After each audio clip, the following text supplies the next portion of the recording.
মানে finally blue film চালোঁ। মানে খুব বেছি এক্সাইটেড হৈ আছিলোঁ।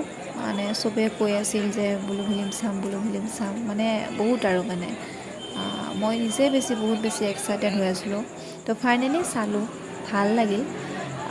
তো মোৰ ব্যক্তিগত ৰিভিউ মানে এটা দিব মই বিচাৰোঁ মানে এইটোৰ ওপৰত। মোৰ ধুনীয়া লাগিছে, মানে কথা মানে একদম কোৱালিটি ভাল লাগিছে চব। কিন্তু তাৰ যিটো ষ্টৰি মানে মই ভাবিছোঁ কিবা বহুত বেছি বিশেষ এটা ষ্টৰি অলব মানে একদম লাষ্ট মমেণ্টত।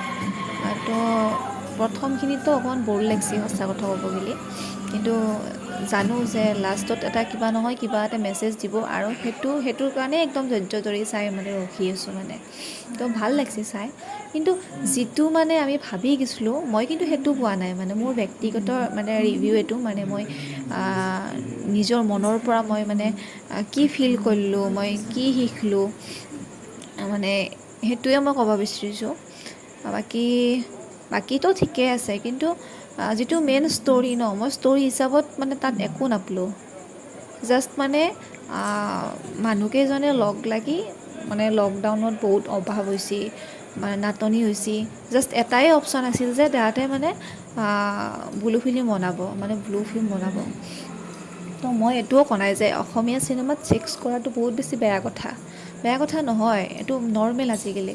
আৰু ছেক্স কৰাটো মানে চবে জানেই যে কেনেকৈ কি হয়। তো তাতে মানে বেলেগকৈ ক'ব লগা একো নাই যে বহুত বেয়া হৈছে অসমীয়া চিনেমাত ছেক্স কৰা দেখাব নালাগে।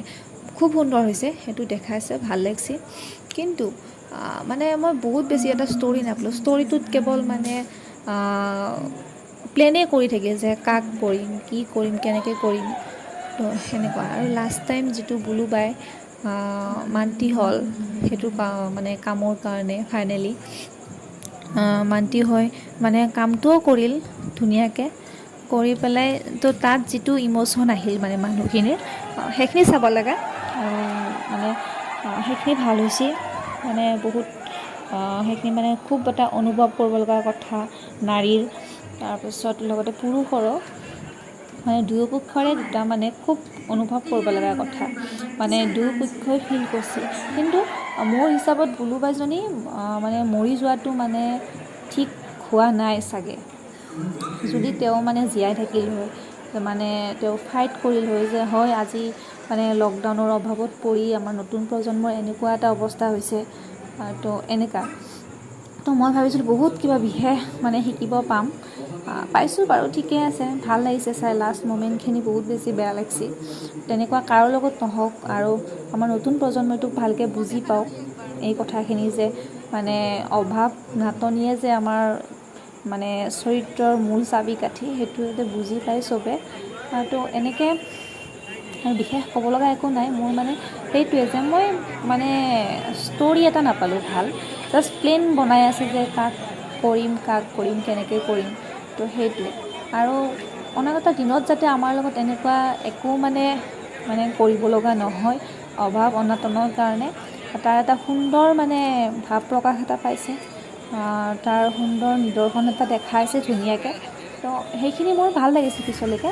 কিন্তু মোৰ মাজত মানে মই ভাবিছিলোঁ মানে এটা ষ্টৰি থাকিব ধুনীয়া, তো লাষ্ট গৈ লাষ্ট মমেণ্ট মানে সেইটো পালোঁ যে হয় আমি মানে অভাৱত পৰি আমাৰ স্বভাৱ নষ্ট হয় বুলি কথা এটা আছে, সেইটো হ'ব নালাগে। সেইটো আমাৰ নিজৰ কাৰণে বহুত ক্ষতি, আৰু নিজৰ কাৰণে বেলেগৰ কাৰণে সেইটো বহুত ক্ষতি। যেনেকৈ আজি ব্লু বাই মানে মৃত্যু সাবটি ল'ব লগা হ'ল, তো তেনেকুৱা যাতে নহয় কাৰো লগত।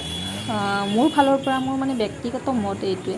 আৰু ভাল লাগিছে, হিমাংশু প্ৰসাদ দাসে সুন্দৰ। আগলৈ আৰু মানে এনেকুৱা ভাল চিনেমা চাব পাম বুলি আশা থাকিলে। তাকে